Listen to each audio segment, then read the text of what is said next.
The annual Winter Legacy Gala at the Grand Regency Hotel in New York City was the kind of event where power dressed in diamonds and influence walked in designer heels.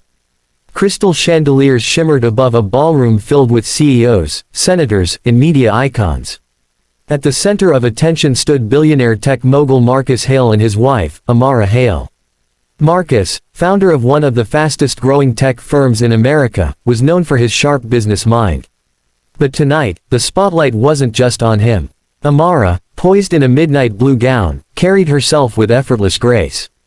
Her quiet confidence drew admiration, and, from some corners of the room, envy. Amara wasn't born into wealth. She had built her own name long before marrying Marcus. A respected attorney and philanthropist, she had worked tirelessly on community education initiatives across the country. Her presence at the gala symbolized more than luxury, it represented influence earned through resilience. Across the ballroom, Vanessa Clark watched with a tight smile. A socialite known for her lavish lifestyle and carefully curated public image, Vanessa had once expected to dominate rooms like this. But tonight, the whispers weren't about her fashion line or her family's legacy, they were about Amara. Vanessa approached the couple with a group of onlookers trailing behind her. Cameras from entertainment blogs and society magazines shifted direction, sensing drama in the air. "Marcus," Vanessa said sweetly, ignoring Amara entirely. "Congratulations on the new merger." Marcus nodded politely. "Thank you, Vanessa." Her gaze finally turned to Amara, slow and assessing. "And you must be enjoying all of this," she added, her tone layered with sarcasm. "It's quite a leap into this world." The comment hung in the air. A few guests exchanged uncomfortable glances. Amara remained composed. "I'm exactly where I'm meant to be," she replied calmly. The response only fueled Vanessa's irritation. Her smile faded. "Some people forget where they came from," she said louder now, ensuring nearby guests could hear. "High society has standards." The music from the orchestra seemed to soften as tension thickened. Marcus stepped forward slightly. "That's enough." But Vanessa, blinded by pride and jealousy, made the mistake that would define her reputation forever.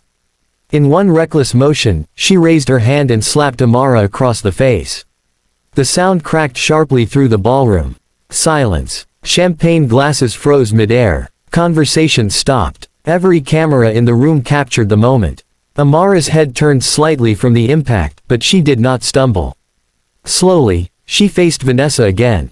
There were no tears in her eyes, only steady strength. Marcus's expression hardened, not with rage, but with something far more controlled. Security moved instantly toward Vanessa. Guests began whispering. Some recorded. Others stared in disbelief. Vanessa's confidence faltered as she realized the gravity of what she had done. This wasn't a private altercation. It was public, documented, unavoidable. Amara gently touched her cheek, then looked directly at Vanessa. "You just made a very big mistake," she said quietly. And as security escorted Vanessa out of the ballroom, the gala continued, but nothing about the night would ever be the same again. The silence after the slap did not last long. Within minutes, the ballroom buzzed with whispers, phones lighting up as videos spread across social media. By the time Vanessa Clark was escorted out of the Grand Regency Hotel, the clip had already begun circulating online. Marcus Hale did not chase after her. He didn't raise his voice or create a scene. Instead, he removed his tuxedo jacket and gently placed it over Amara's shoulders. The gesture alone spoke volumes. Cameras caught everything, the slap, the silence, and the quiet dignity that followed. Amara stood tall, refusing to let humiliation define her. "I'm fine," she assured Marcus softly. But her steady composure did not mean the incident would be ignored. Back in the ballroom, the gala organizers moved quickly. A formal announcement condemned the behavior, emphasizing that violence and discrimination had no place at the event. Sponsors, many of whom had partnerships with Vanessa's fashion and beauty brand, began making urgent phone calls. By midnight, the story was trending nationwide. The next morning, headlines dominated news outlets and talk shows. Footage replayed repeatedly, analyzed from every angle. Commentators discussed respect, prejudice, and accountability. The narrative was clear: Vanessa's actions were not just impulsive, they reflected deeper issues that the public was no longer willing to tolerate. Meanwhile, Vanessa woke up to a nightmare. Her phone overflowed with missed calls. Her public relations manager had sent dozens of frantic messages. Major retail partners were reviewing contracts. Influencers who once praised her brand were publicly distancing themselves. Vanessa attempted to defend herself at first, claiming the situation was misunderstood. But the crystal-clear video told another story. There was no ambiguity. The slap was intentional. The insults were audible. Within 48 hours, her primary investors withdrew funding. A prestigious fashion collaboration scheduled for launch that month was officially cancelled. Invitations to upcoming high-profile events disappeared. The consequences weren't just professional. Social circles that once welcomed her now kept their distance. Silence replaced the compliments she had grown accustomed to. On the other side of the city, Amara handled the situation differently. Rather than seeking revenge, she released a measured public statement. She spoke about dignity, equality, and the importance of accountability. She did not insult Vanessa. She did not escalate the conflict. Her words were calm, thoughtful, and firm. Public opinion shifted even further in her favor. Facing mounting pressure, Vanessa requested a meeting with the Hales. It was arranged at a private office, away from cameras. Gone was the arrogance she had displayed at the gala. Her confidence had crumbled under the weight of consequence. "I made a terrible mistake," Vanessa admitted, her voice shaking. "I let jealousy control me. I'm asking for forgiveness." Amara studied her quietly before responding. "Forgiveness is personal," she said. "But accountability is necessary." Legal discussions followed. While criminal charges were considered, Amara ultimately chose a civil resolution and required Vanessa to fund several community initiatives as part of the settlement. It was a decision that balanced justice with purpose. Vanessa left the meeting humbled, her empire damaged and reputation forever altered. One impulsive act, fueled by envy and prejudice, had unraveled years of carefully built status. And in contrast, grace under pressure had proven far more powerful than wealth or influence ever could be. 3 months after the gala, the world had not forgotten. The video of the slap still surfaced occasionally in discussions about accountability and public behavior, but the focus had shifted. What people now talked about most was not the humiliation, it was the response. Amara Hale had transformed a painful moment into a powerful movement. Using the settlement funds from Vanessa Clark, Amara launched a nationwide initiative called Stand with Dignity, aimed at promoting leadership opportunities, mentorship programs, and educational scholarships for underrepresented communities. Major corporations partnered with the foundation. Universities invited Amara to speak about resilience, professionalism, and grace under pressure.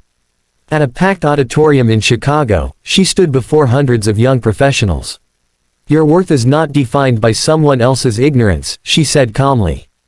"It's defined by your character when tested." The room rose in applause.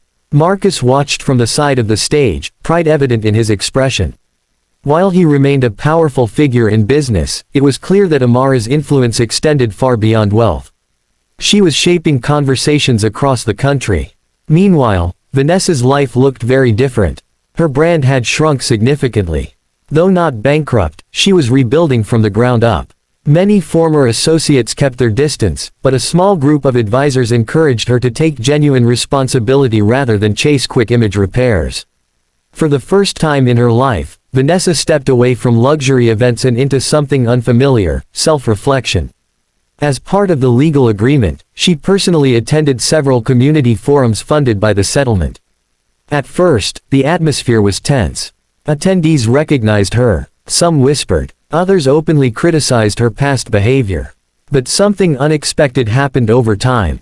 Listening changed her. Hearing stories of discrimination, struggle, and perseverance forced Vanessa to confront uncomfortable truths about her own biases and privilege. It was no longer about reputation management, it became about growth.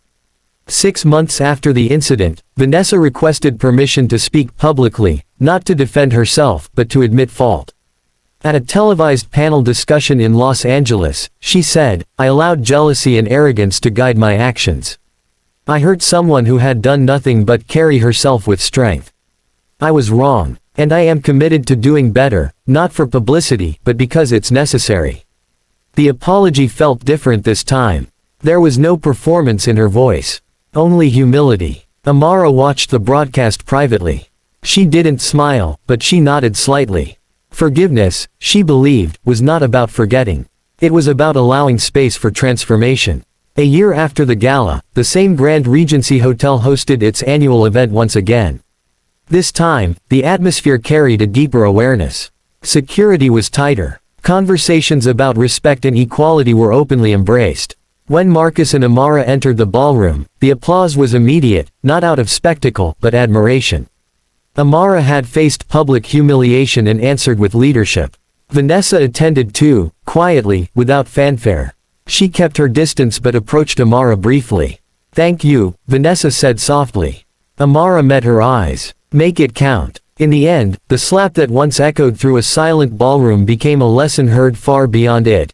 Character is revealed in moments of pressure, and true power lies not in status, but in integrity.